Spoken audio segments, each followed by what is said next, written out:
Hello बच्चों, welcome to make your career classes. आज के इस वीडियो में हम पढ़ने जा रहे हैं क्लास 10th के इकोनॉमिक्स, जो इसमें पहला चैप्टर है डेवलपमेंट यानी कि विकास। इस चैप्टर में हमने एक और वीडियो बना रखा है, उसमें इकोनॉमिक्स की बेसिक बातें बताए हैं, जैसे अर्थव्यवस्था किसे कहते हैं, अर्थव्यवस्था के कितने प्रकार हैं, अर्थव्यवस्था के कितने क्षेत्र हैं, किन किन क्षेत्रों में कौन कौन सी चीज़ों को रखा गया है। यदि आपने वो वीडियो नहीं देखे हैं तो उस वीडियो का लिंक मैं डिस्क्रिप्शन में दे रखा हूँ, आप वहाँ से जाकर के वो वीडियो देख सकते हैं। तो अब स्टार्ट करते हैं आज के इस वीडियो को और समझने की कोशिश करते हैं। कहते हैं अलग अलग लोगों का मानना है कि विकास अलग अलग होती है। नहीं, विकास सिर्फ एक ही तरीके से है। जैसे कोई लोग कहता है कि सड़कें बन जाने से विकास हो जाता है, लेकिन किसी लोगों का मानना है कि अगर देश में बच्चे शिक्षित होंगे, एजुकेटेड होंगे, तो उस देश का विकास उतना ज़्यादा होगा। तो हमने यहाँ पे कुछ चीज़ें लिख रखी हैं विकास से रिलेटेड, जैसे कि परिचय। परिचय से क्या दे रखा है? विकास। विकास तो क्या आता है? धारणा। धारणा क्या होती है? आइडिया। यानी कि दिन प्रतिदिन कुछ न कुछ आइडिया आती रहती है, तो उससे क्या बनता है? देश और व्यक्ति में आइडिया आती है। जैसे कि देश में सड़कें बन रही है, रेल यातायात बढ़ रही है, इनकम आय बढ़ रही है, और व्यक्ति में क्या हो रहा है कि उसका अपना लिविंग स्टाइल को परिभाषा दे रखा है विकास से। अर्थव्यवस्था के किसी को विकास को देखने के लिए हमें अपने देश के, भारत के आर्थिक विकास की स्थिति को देखना होगा। तो हमें भारत की अर्थव्यवस्था की विकास को देखना होगा। तो भारतीय अर्थव्यवस्था के विकास की स्थिति किसी एक दिन की चमत्कारिक स्थिति नहीं है। सही मानने में भारत एक चमत्कारिक अर्थव्यवस्था के विकास की स्थिति नहीं है। भारत प्राचीन काल से ही अर्थव्यवस्था के मामले में बेहतर रहा है और इसका कोई एक चमत्कारिक दिन नहीं आ रहा। दिन प्रतिदिन कोई न कोई प्रोग्रेस कर ही रही है, कोई ना कोई चीज़ आगे बढ़ रही है। जैसे कि हम लोग बात करते हैं, हमारा जनरेशन चेंज होता आया। पहले मोबाइल की जनरेशन ले लेते हैं। मोबाइल पहले 1G आया, 2GB, 3G, 4G, आज के डेट में फिर 5G आ गया। तो उसी तरीके से यहाँ पे दो चीज़ दे रखा है, आर्थिक विकास, दूसरा है मौद्रिक विकास। आर्थिक विकास में क्या कह रहे हैं कि इसका हम पॉइंट टू पॉइंट जानेंगे, यानी कि आर्थिक इकोनॉमिक्स डेवलपमेंट, इसके बारे में हम पॉइंट टू पॉइंट जानेंगे। यदि आपके एग्जाम में आ जाए कि आर्थिक विकास किसे कहते हैं, तो ये 3 नंबर में भी आते हैं, 2 नंबर में भी आ सकता है, तो आप इसको पॉइंट टू पॉइंट आप समझा सकते हैं। जैसे कि आर्थिक विकास एक और श्रम शक्ति में वृद्धि। सबसे पहला पॉइंट क्या आ गया भाई? श्रम शक्ति में वृद्धि। श्रम शक्ति में वृद्धि। यदि हमारे देश में लेबराइजेशन, जिसको मजदूर कह रहे हैं, आज के डेट में दिन प्रतिदिन मजदूरी बढ़ती जा रही है। दूसरा आ रहा है दूसरी ओर जनसंख्या में वृद्धि। दूसरी ओर जनसंख्या में वृद्धि। जनसंख्या भी हमारे देश का तीव्र गति से बढ़ती जा रही है। जैसे कि हम सभी जानते हैं कि विश्व में सबसे ज़्यादा जनसंख्या वाला देश है, वो कौन है? चीन है। दूसरे नंबर में कौन आ रहा है? भारत। लेकिन आने वाले कुछ सालों में भारत विश्व का सबसे ज़्यादा जनसंख्या वाला देश बन जाएगा। दूसरा पॉइंट कह रहा है आर्थिक विकास का वह मुख्य उद्देश्य अर्थव्यवस्था के समस्त क्षेत्रों में उत्पाद का ऊंचा स्तर। किसका ऊंचा स्तर? इस उत्पाद का, यानी कि प्रोडक्ट। जितना प्रोडक्ट सेलिंग होगा उतना ही ज्यादा उत्पाद का स्तर बढ़ता चले जाएगा। तीसरा पॉइंट है धनी देशों में आय का बढ़ता हुआ स्तर। धनी देशों में जो देश पहले से अमीर है और उस देश का आय यानी कि इनकम बढ़ती जा रही है, तो उसको क्या कहेंगे? आर्थिक वृद्धि, यानी कि इकोनॉमिक ग्रोथ। उस देश को हम आर्थिक वृद्धि कहेंगे।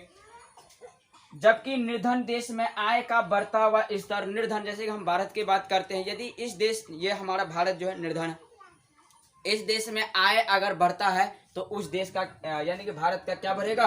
आर्थिक विकास, यानी कि इकोनॉमिक डेवलपमेंट का सूचक होता है। ये थी आज का, ये तो हमने बातें की हैं सिर्फ आर्थिक विकास के बारे में। मौद्रिक विकास के बारे में भी हम बातें नहीं की हैं, थोड़ा सा अभी बाकी रह गया, तो इसको एक बार आप लोग स्क्रीनशॉट ले लीजिए। चलिए स्टार्ट करते हैं फिर से। जैसे कि आप लोगों के ऑब्जेक्टिव में भी कभी कभार पूछ लिया जाता है, तो हम आप लोगों को 2 ऑब्जेक्टिव बताते जा रहे हैं। भारत में योजना आयोग यानी कि प्लानिंग कमीशन का गठन कब हुआ था? यदि आप लोगों के एग्जाम में आ जाए कि भारत में योजना आयोग यानी कि प्लानिंग कमीशन का गठन कब हुआ था, तो 15 मार्च 1950 को हुआ था। दूसरा अगर पूछ लिया जाए कि राष्ट्रीय विकास परिषद यानी कि एनडीसी नेशनल डेवलपमेंट काउंसिल का गठन कब हुआ था, तो 6 अगस्त 1952 ईस्वी में हुई थी। ये 2 जो हमने अभी आपको बताया ये ऑब्जेक्टिव में पूछ लेते हैं अक्सर। बात करते हैं फिर मौद्रिक विकास यानी कि मॉनेटरी डेवलपमेंट ग्रोथ भी कहते हैं इनको। इसमें क्या क्या होती है देखिए, सबसे पहले कह रहे हैं वस्तु विनिमय प्रणाली यानी कि बार्टर सिस्टम। वस्तु विनिमय प्रणाली में क्या होता है कि वस्तु से वस्तु का लेन देन। सपोज कीजिए कि मेरे पास गेहूं है और आप लोगों के पास चावल है, तो आपको वस्तु से वस्तु बदलना है, तो गेहूं का रेट जो होता है वो कम होती है, चावल का रेट ज़्यादा होती है। तो मैंने आपको 1.5 किलो गेहूं दिया, आपने मुझे 1 किलो चावल दिया, तो इससे क्या हुआ कि वस्तु से वस्तु का लेन देन। तो पहले ज़माने में जब रुपया मौद्रिक सिस्टम आने से पहले क्या था कि रुपया ना होते थे तो वस्तु से ही वस्तु को बदलते थे। दूसरा आते हैं जैसे कि यहाँ पे लिखा हुआ है वस्तु से वस्तु का लेन देन, तो हाँ वस्तु से वस्तु का ही लेन देन करते थे। दूसरा आता है मौद्रिक प्रणाली यानी कि प्रणाली मॉनेटरी सिस्टम। मौद्रिक प्रणाली में क्या होता है, यहाँ पे रुपया आ चुका था यानी कि भारत में मुद्रा यानी कि रुपया आ चुकी थी, तो क्या होने लगा, अब मौद्रिक जो रुपया आ गया तो अब रुपया से वस्तु को खरीदा जाने लगा। जैसे यहाँ पे लिखा हुआ है मुद्रा से वस्तु एवं सेवाओं का विनिमय। आएगा बैंकिंग प्रणाली यानी कि बैंकिंग सिस्टम। बैंक से बैंकिंग जो आया तो उसमें क्या हुआ कि हम अपने रुपया को सुरक्षित रखने के लिए हम बैंक में जाकर के जमा करते हैं। तो जैसे कि क्या था, बैंक के माध्यम से चेक के द्वारा विनिमय की क्रिया का संपादन। हम चेक के द्वारा से पैसे निकाल भी सकते थे, पासबुक के द्वारा से हम पैसा जमा भी कर सकते थे। चलिए फिर दूसरा है कोर बैंकिंग प्रणाली यानी कि कोर बैंकिंग प्रणाली के अंतर्गत एक संकेत से एक व्यक्ति के खाते से दूर अवस्थित दूसरे व्यक्ति को उसी बैंक के माध्यम से पैसे का हस्तांतरण यानी कि ट्रांसफर। सपोज कीजिए कि मैं यहाँ बिहार में हूँ, मुझे किसी के अकाउंट यानी कि दिल्ली में रुपया भेजना है, तो हम कैसे भेजेंगे, उसको हम ट्रांसफ़र कहते हैं। मैंने उस व्यक्ति का अकाउंट नंबर लेना है, उसका नाम लेनी है, उसके बैंक अकाउंट का नाम लेना है और उसका IFSC कोड लेना है, तो हम यहीं से बैठे बैठे उसके अकाउंट में रुपया ट्रांसफ़र कर देंगे, तो उसको क्या कहेंगे, कोर बैंकिंग सिस्टम। तो और 5वां जो होता है ATM। कभी कभार एग्जाम में भी 1 नंबर ऑब्जेक्टिव में पूछ लेता है कि ATM का फुल फॉर्म क्या होता है, तो ऑटोमेटिक टेलर मशीन यानी कि प्लास्टिक के एक छोटे से कार्ड पर अंकित सूक्ष्म संकेत के आधार पर कहीं भी तथा किसी समय निर्धारित बैंक के केंद्र से पैसे निकालने की सुविधा। ATM कार्ड लेकर के चाहे बैंक बंद हो या खुली हो, उससे हमें कोई फर्क नहीं पड़ेगा। ATM कार्ड लेकर के यानी प्लास्टिक की बनी होती है, उसमें सूक्ष्म छोटे छोटे संकेत होते हैं, जिससे कि बैंक के मशीन यानी कि मशीन में डालते हैं और वो उस चीज़ को देखते हैं, हमारा IFSC कोड देखते हैं, हमारा नाम देख लेते हैं, हमारा बैंक कौन सा है वो देखने के बाद तब हम उसके अंदर हम अपना पिन जनरेट करते हैं और पिन कोड डालते हैं, जिससे कि हमारा फिर पैसा इनपुट हो जाती है। तो इनपुट जैसे पिन डालेंगे तो आउटपुट में हमारा रुपया आ जाएगा। तो इसी तरह से पैसा निकालने की सुविधा है और 24 घंटे में से यानी कि 24 आवर से कहीं पे भी किसी भी ATM से पैसे हम निकाल सकते हैं। इसमें और 2 चीज़ बातें रहेगी ही, डेबिट कार्ड और क्रेडिट कार्ड के बारे में आप थोड़ा सा इसका एक स्क्रीनशॉट ले लीजिए, ठीक है।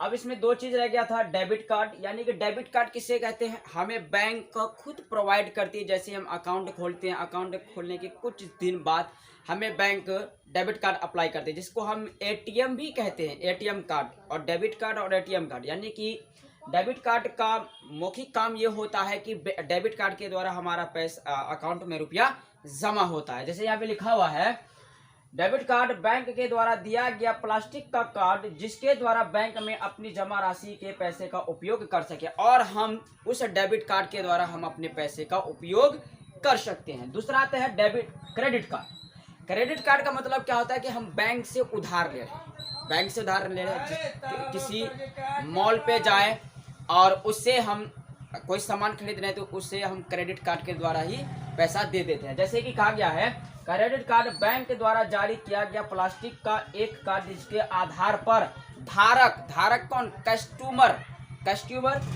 द्वारा पैसे अथवा वस्तु प्राप्त कर लेना। यानी कि वस्तु प्राप्त, हमने क्रेडिट कार्ड के द्वारा हम वस्तु प्राप्त कर लेते हैं। तो थैंक यू गाइस, आपने हमारी वीडियो को देखिए और वीडियो को देखने के बाद इस चैप्टर यानी कि डेवलपमेंट विकास को समझने की कोशिश कीजिएगा और लाइक, कमेंट और शेयर जरूर कीजिएगा।